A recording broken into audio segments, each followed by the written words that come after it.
Welcome back to SCUR v2.4. This is SCUR v2.4. Yeah. Someone walked in mid-recording and now I'm restarting. That's fun. Welcome back, guys, to SCUR v2.4. This is going to be the final update of SCUR before we upgrade to Minecraft 1.14, which is actually now released for Minecraft. I was considering just kind of updating everything here in the pack to Minecraft 1.14, but I don't think we're actually ready to make the upgrade just yet, so this is going to be the last video in 1.13, and really, in effect, this is the final version which is going to be released for 1.13. The next time we return for SCUR, it'll be for version 3, and it'll be in Minecraft 1.14. That'll either be as soon as possible, or after Optifine comes out, or after the most stable version of 1.14 is released, be it 1.14.1, 1.14.2, etc. Obviously, we're on 1.13.2 right now. That's kind of the version that 1.13 finished at.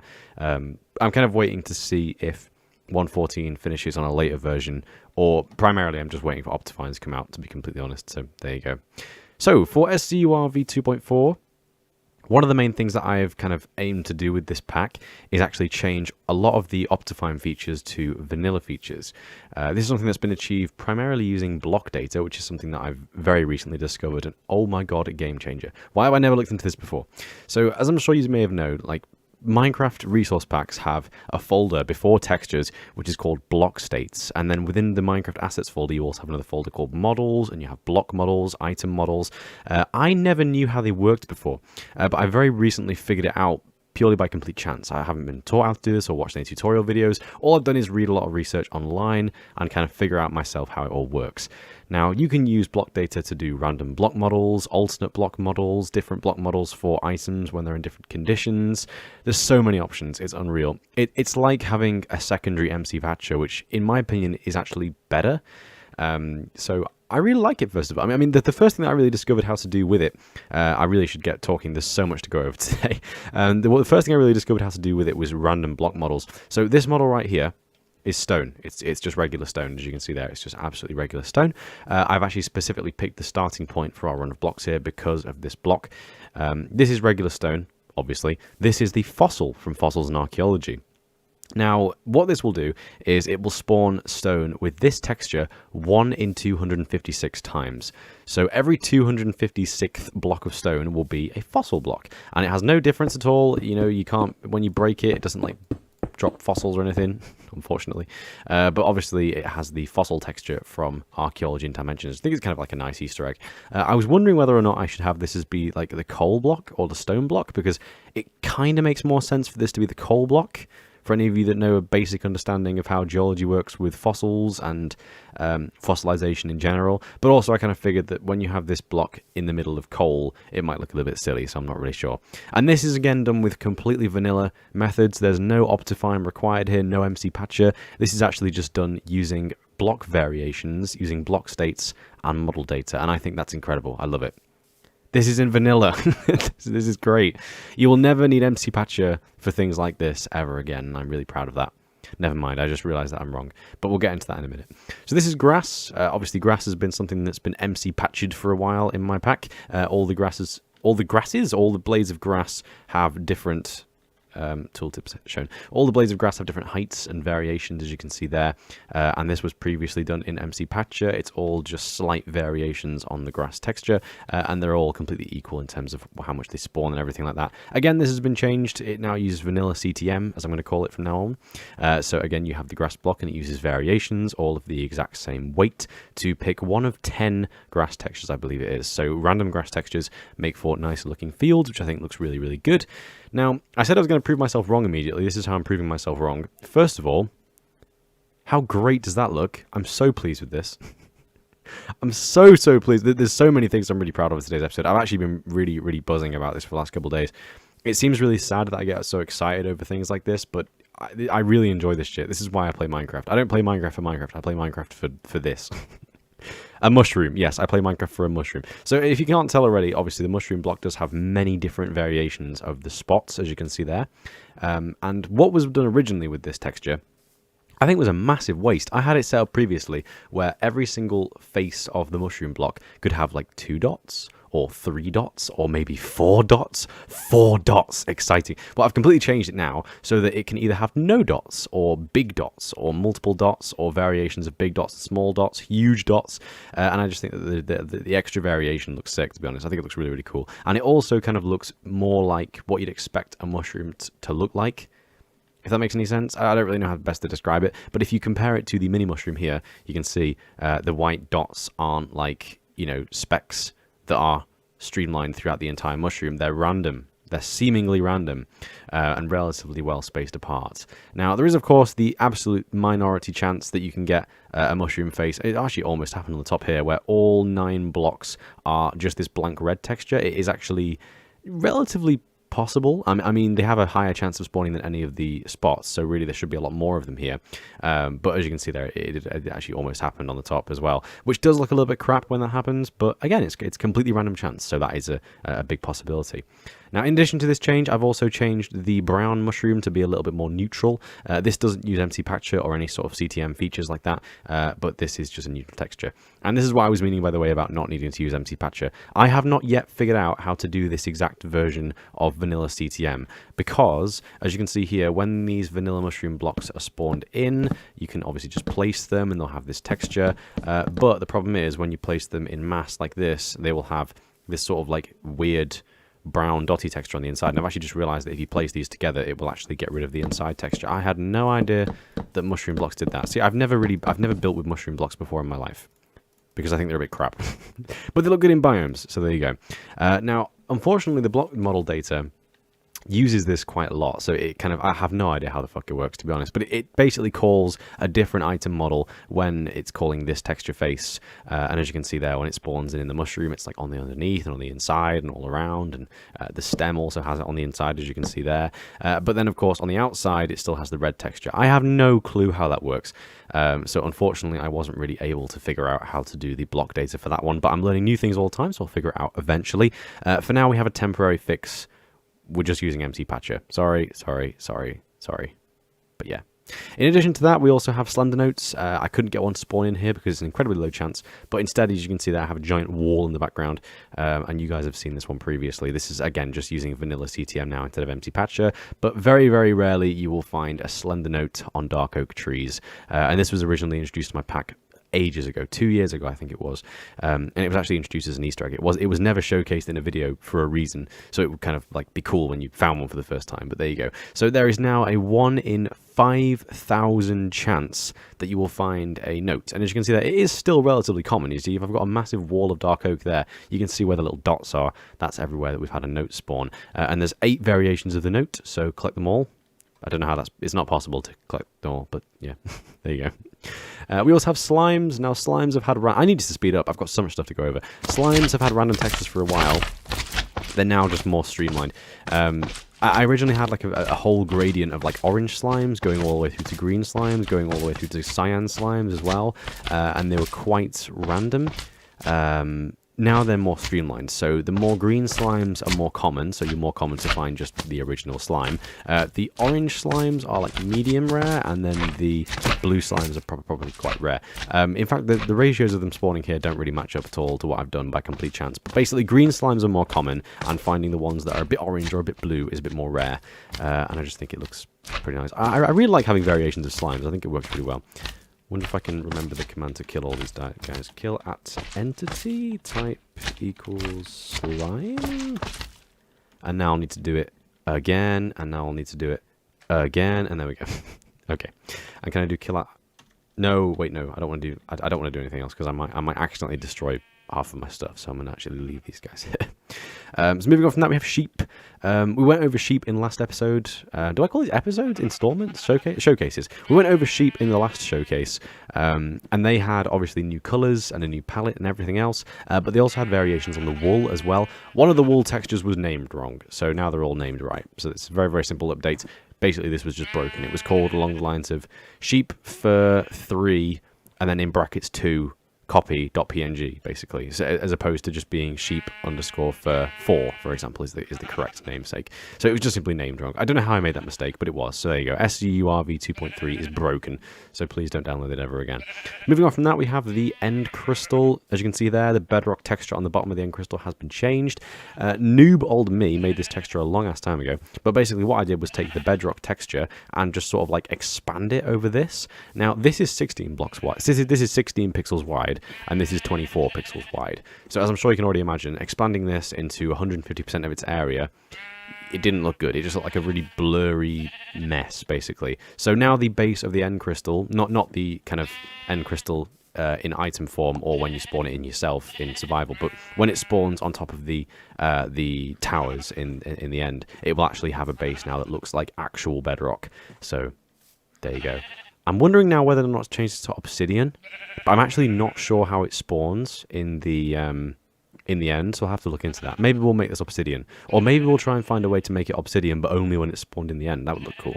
But then again, they never spawn in anything other than the end like this, so I have no idea. Never mind. Maybe we'll just leave it. We also have the pumpkin GUI. Yeah, boy. As you can see there, it has like weird eyes, but it makes more sense now because it's like, you know, pumpkin face, I guess. That's really annoying, but there you go.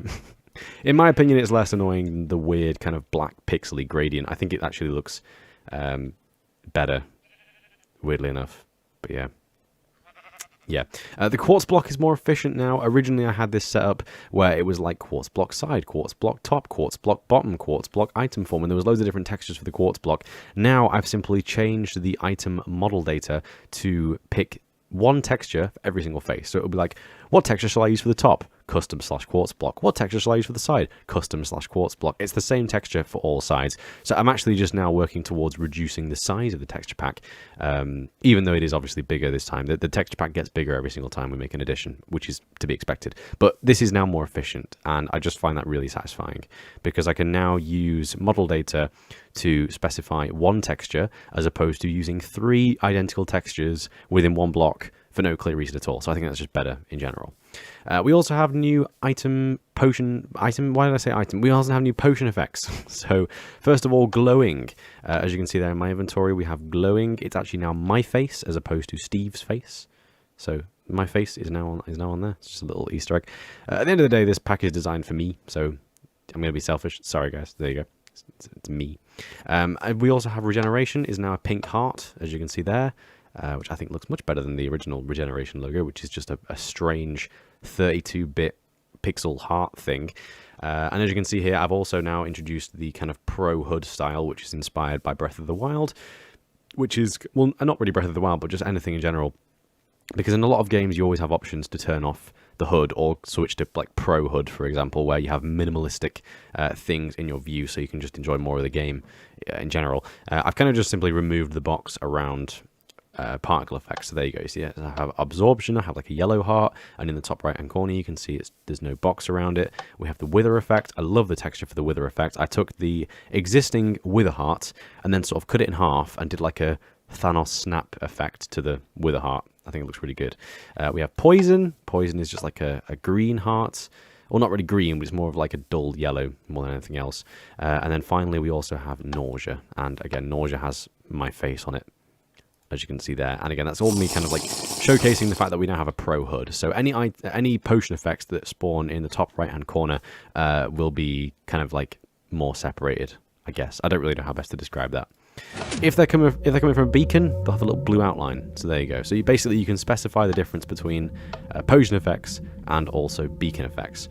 And I'm still kind of debating whether or not I should have like maybe a red outline for potion effects and a blue outline for beacon effects, because that would mean that you can see which ones are limited and which ones are more permanent. But I kind of think it looks better just showcasing which ones are permanent by having a blue ring around them. So I don't know. We'll just do that. I love that sound. It's so cool. Moving on from that, we have one of my favorite changes to this entire pack, simply because this was... I'm going to drink some milk. Hang on a sec. Bucket of milk. Thank you. There we go. I could just do effect clear and it'd probably be faster, but never mind. This is my absolute favorite change in this entire update. And I'm sure you'll be like, but it's just snow. What's wrong with you? Well, as you know, I'm fucking mental. But obviously with these updates right here, this is very, very interesting and very cool, because I am this was so frustrating. This was like, I was trying to figure out how to do this for days, because you may remember in SCUR v2.3, what I did was I made a more universal snow texture, which came really far down the block. That was a huge mistake, by the way. Really far down the block, so it would cover up the area that mycelium took up and the area that podzol took up as well. Now, that was obviously a huge fucking mistake. It looked so ugly. I'm not sure why I was ever happy with that. And it makes complete sense that I would immediately come back to the idea and just zuck it and change that around the whole thing, because it was really bad. It was just there's no other way of getting around it. It was just really bad. So I then figured out how you could use MC Patcher to do Connect Textures Overlay. So as I'm sure a lot of you do know, I have sandstone, chiseled sandstone, and cut sandstone. If you do cut sandstone, chiseled sandstone, then the sandstone has a different face. And as you can see there, if it's got nothing underneath it, it has the regular texture. But if it has cut sandstone underneath it, it has the brown, like, creeper face, as you can see there. And that works the same for, where is it? Red sandstone as well. So the chiseled red sandstone has a wither, and then when you place a cut red sandstone block underneath it, the wither turns black, as you can see there. And I think that looks really cool, and it's a really nice little effect. It means you can have more variations of one block without kind of like ruining the style of it. I don't really know. It doesn't really make any sense, to be completely honest, but I don't really give a shit.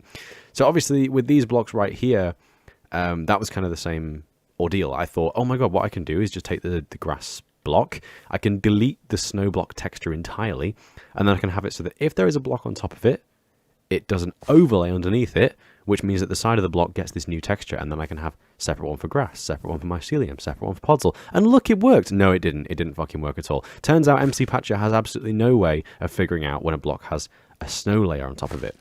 Snow block, yeah, absolutely fine. So place a snow block on top of it, and you'd have the correct texture, individual texture, individual texture. It works great. But snow layer, no, it just didn't work. It just didn't work at all. It didn't have a clue what was going on, and the block was just like confused, and it was really annoying. Now, considering that this is the way that snow spawns in a majority throughout the world, I'm actually not sure if blocks ever spawn with full snow blocks. Maybe they do in like packed ice biomes or something. I'm not really sure. But snow layers are, 99% of the time a snow layer is what makes a block have the snowy texture. So if that doesn't work, what's the point? What is the point? This is when I discovered block data, or like block models, or block states, or whatever you want to call it. I'm pretty sure you call this one block states. I'm not really sure. But yeah, so it turns out the way that these things are all coded is it's like, okay, here's grass. If it's not snowy, apply this texture. If it is snowy, apply this texture. And mycelium and podzol have a very, very similar setup. But for some reason, with mycelium, it's like, hey, if it's not snowy, apply the mycelium texture. And if it is snowy, apply the grass texture. Why? Just make individual snowy textures. Like, how much better does it... Look how cool that block looks. Look how good. I love it. I love using white in builds, and this looks so nice. I can genuinely see myself using that quite a lot. Like, a really good option now as well is if you combine these things together, you can actually make some pretty nice looking like textures. Like, as you can see there, they actually do combine into each other quite well as well. Like, look at that. It looks really good. I think it looks really, really nice. But no, Mojang for some reason has decided that the best way of doing this is that when any of these three blocks have like no snow, use different textures, but when they have snow, just use the same texture, because that's easier. That's just, we only have to design one texture as opposed to three, so easy times. No, just they should really split it into three different things. But there you go. Obviously they're never going to do that, because there's probably no real reason to. It's only people like me who are like, why does this have a different it's bad. So I've done it for them, basically. And if this kind of annoys you as well, or if you want more variation with your blocks, you can download my pack. You can extract literally just this if you want to, and then you can have different textures for mycelium and podzol for when they have snow. And there are still so many things to cover. Holy shit, we're like halfway through and we're 20 minutes in. This is crazy. We also have maps. I need to have a drink. Bear with me a second. Remember to stay hydrated. Okay, so we have empty map and we have map. Map number 72, damn. So... The SCUR logo is getting a huge rehaul in version 3.0. If you go on my website or you follow my Twitter at all, I have like one Twitter follower, who am I kidding? But if you see on my website, when you've been going to download the pack, because you go onto resource packs, SCUR, and then download the appropriate version, you will see that SCUR has had a huge update. The logo itself is really, really crisp. I've just simply redesigned it from the ground up. I think it looks really nice now. So what I've done is I've taken the exact same color scheme that I used for the logo and applied it to the map, as you can see there. because when my logo is kind of like a globe, it makes sense for the color scheme to be matching on a map, in my opinion. I don't really know. Maybe I'm completely wrong, but that's just what I think. And the reason why this is in a chest and not an item frame is because if I put it in an item frame, it will show the map itself. But we actually do want to see the map itself because I've also updated the map icons. As you can see on here, my little player's icon is just a clean white color. There's no black outline. And whenever we have any other icons on the map, such as banners, because you can obviously staple banners onto a map as well now, we have little dots. And these used to all have a black outline, but they all now have a darker outline of their original color, which I think looks much nicer and like just cleaner. It fits the style of SCUR, of everything being clean and gradiented and just pretty. You know, it kind of makes sense in my opinion. I don't really know what I'm talking about, but there you go. We also have beetroot seeds. Beetroots have been completely reworked. My original idea was to say that obviously with beetroot seeds being like a brown or like a light beige color, I wanted their stage 1 to be like look like the seeds basically, but then I ended up redoing every single texture because I'm weird.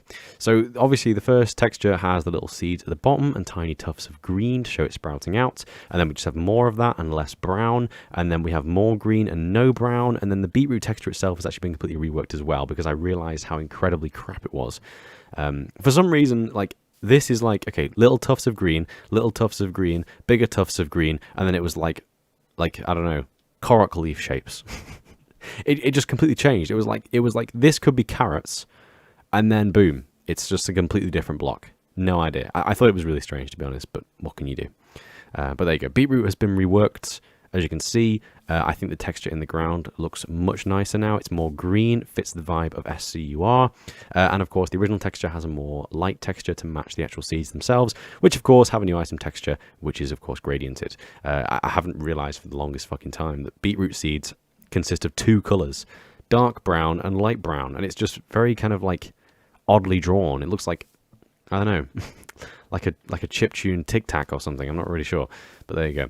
Moving on, we have pumpkin and melon. Again, oh my god, one of my favorites, utterly favorite changes of this entire update. I love it. This is actually, I would say this is on either the same level as the grass or even better, because when I figured this out, I was just like so excited and I was really pleased that this worked. It's one of those things where I'm kind of like out on my own, or I'm at work or whatever, and I kind of have like a brainstorm, a sudden idea. I write it down on Google Drive or Google Notes or whatever, and then I come to my computer later on and oh my god, it works, and the satisfaction, I love it. It's like pure dopamine. It's wonderful. So obviously pumpkin seeds are like white, so the original pumpkin stem is white, and then it becomes more brown and loses a bit of the white, more brown, starting to develop a bit of green with like brown thistles, more green, and then more green, and then pumpkin.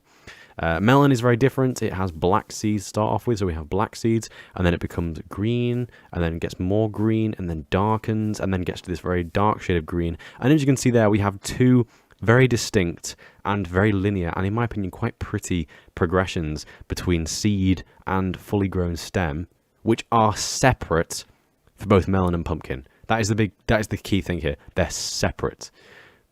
And I just think it looks really, really good. I think it looks so much better than the way that Vanilla Minecraft does it once again.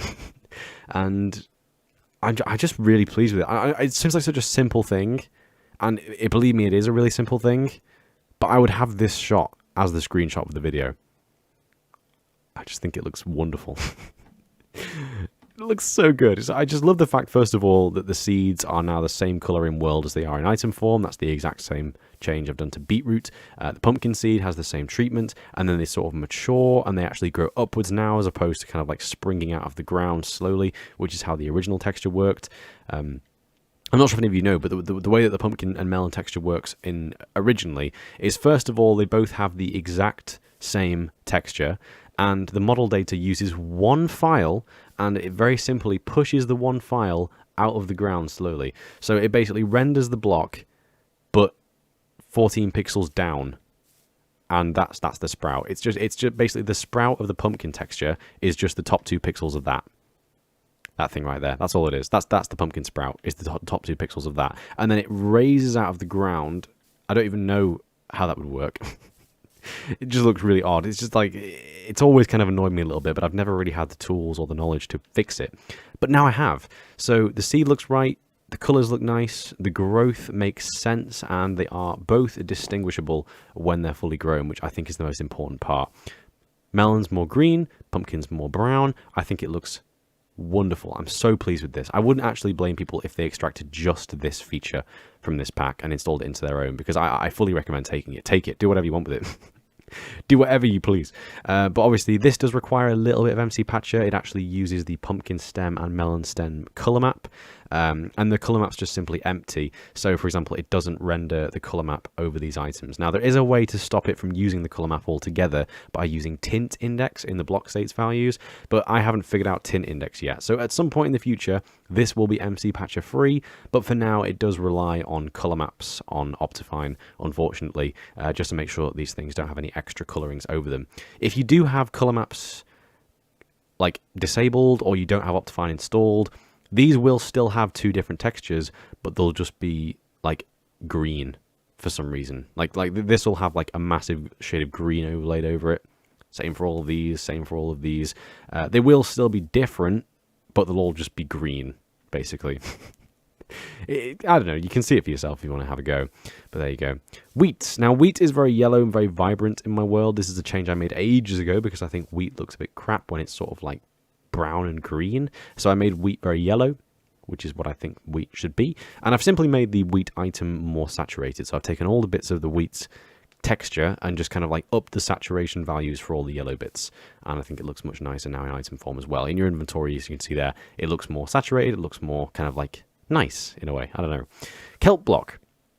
Now, I said quite a while ago, and you can tell I'm running out of breath, can't you? I said quite a while ago that I was going to update the texture for the Kelp Block because I came up with a very, very temporary fix the first time we upgraded to 1.13. In version 2.0 of SCUR, I brought out my Kelp Block texture, which was very, very simply just 3 different textures that were all very, very similar. That was just a kind of a flat, dark green texture. The only reason why I changed it is because when Kelp Blocks were originally added to the game, they were added to the game with like a band around them.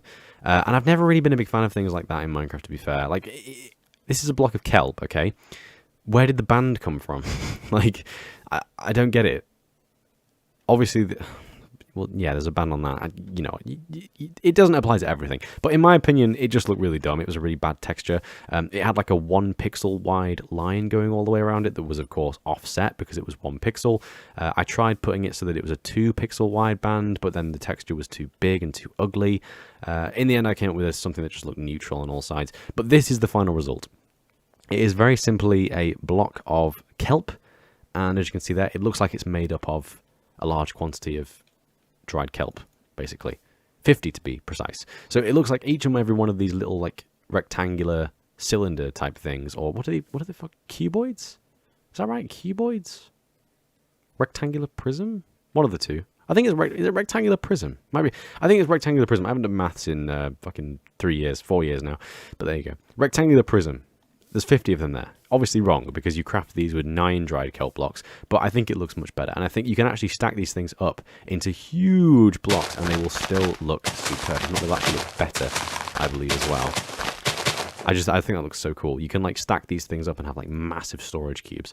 And as you can see there, it uses the exact same texture for the top and the bottom. And this is using the block states column method to specify one texture for the top and the bottom and one texture for the sides. This is the same method that's used for like the quartz pillar and the oak log and things like that.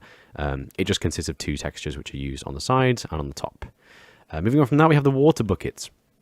Again, this is another change I did in version 2.3, which I wasn't really fully satisfied with. I brought out a new texture for the item, for the water buckets, and it was very, very hastily made, and I realized afterwards that I could have very simply taken a screenshot in-game of these textures and just used the exact picture to make the water bucket. So what I did was I just took the mundane potion like that, took a screenshot of my actual screen right now, and then pasted the screenshot into paint.net, resized the water bottle so it was a 16 by 16 bit picture as opposed to being some weird size, and then just kind of moved all of these colors and patterns in general and put them on the water bucket. And then obviously I updated each of the fish buckets as well to have the same color scheme with the kind of like same level of like a dull, almost grey blue.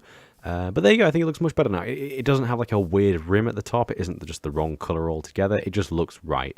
This is what I intended it to look like originally. So just kind of a fix from last time. I'm realizing that a lot of the changes today are just fixing things that I haven't done previously. And that is honestly the whole point of this update.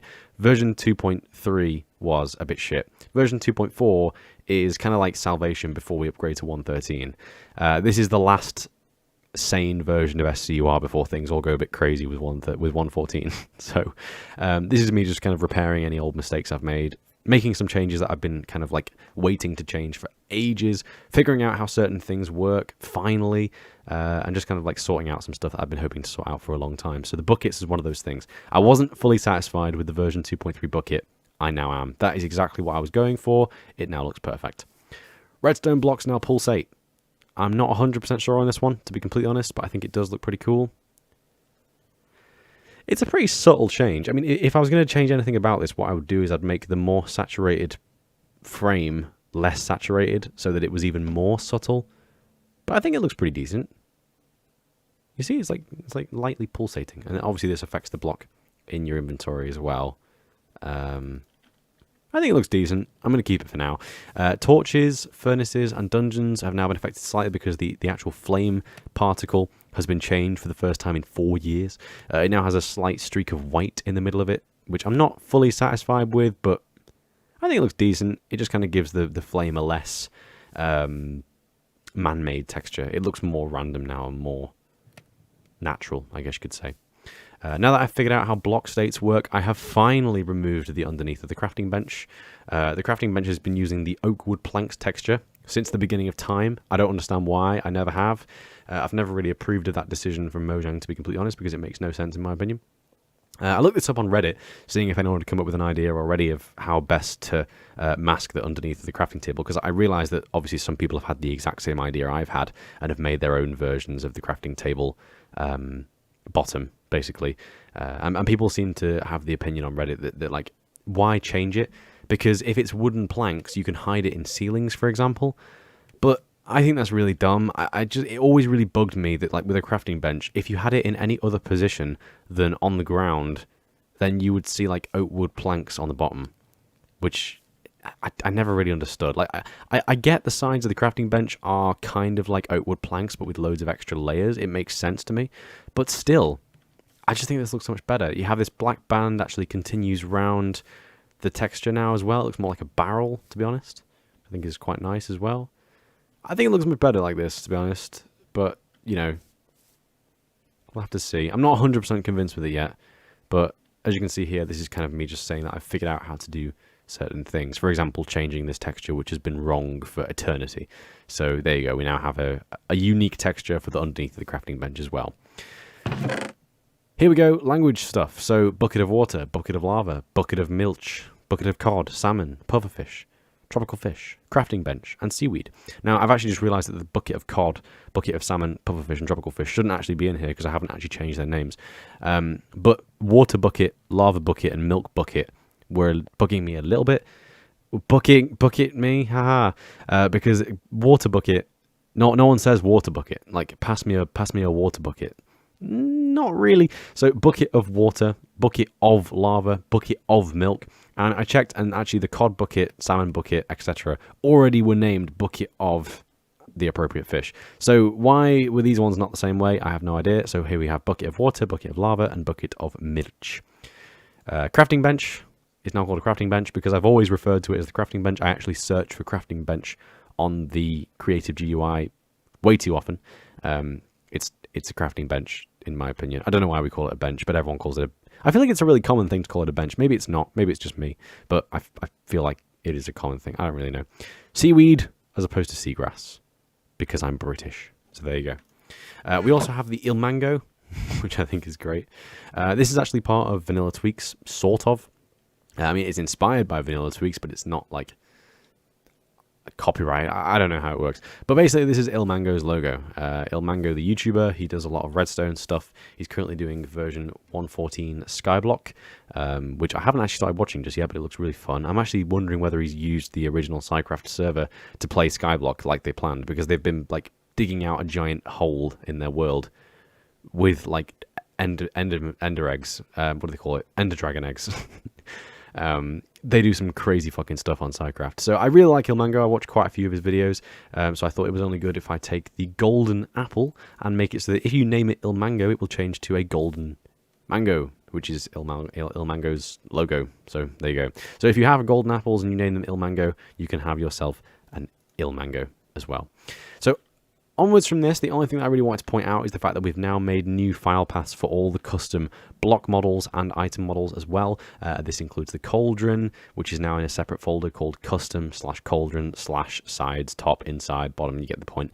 We have obviously the end crystal, flower pot. The Vanilla CTM grass is in the custom folder. All the assets for the jukebox model are in there as well. The 2 textures for the kelp block. All of the blocks associated with the melon stem and pumpkin stem. See, I can actually tell these apart now. Like, I'm so pleased. I'm so happy about this. That's a melon stem. That's a pumpkin stem. And I know without having to do anything else because they're different textures. All the rail 3D models are also in that folder, and a few of these have actually been updated as well. So, for example, the gold block is now separated, and I've actually created a new original texture for where the gold block previously was, which looks more like kind of, I don't know, rail? It's not the gold block texture anymore, basically. It's just kind of like a more flat, pale yellow texture, you can see there. And also, we've taken the inspiration from the pulsating redstone block and applied it to the redstone parts of the powered rail, and also the detector rail, and also the activator rail as well. So again, all the assets for each of these models. So for example, the iron block here, we have the dark grey block, the oakwood planks block, the gold block, coal block, redstone block. They've all been isolated in the custom/rails folder to be used as well. All of the assets for the Vanilla CTM and Slender Notes are also in this custom folder. The custom textures for mycelium and podzol with snow layers are in there. The underneath of the crafting table texture is in the custom folder as well. The debug wrench, which is technically a custom item texture, using the model for debug wrench as an item model, is now in that folder as well. The custom texture for the map is in there, just simply because filled maps have a really weird setup. Actually, they actually consist of 2 layers, one of which is the original map, and then the filled map is actually just like a weird shape which gets overlaid on top of the original map, which I think is kind of strange, but whatever.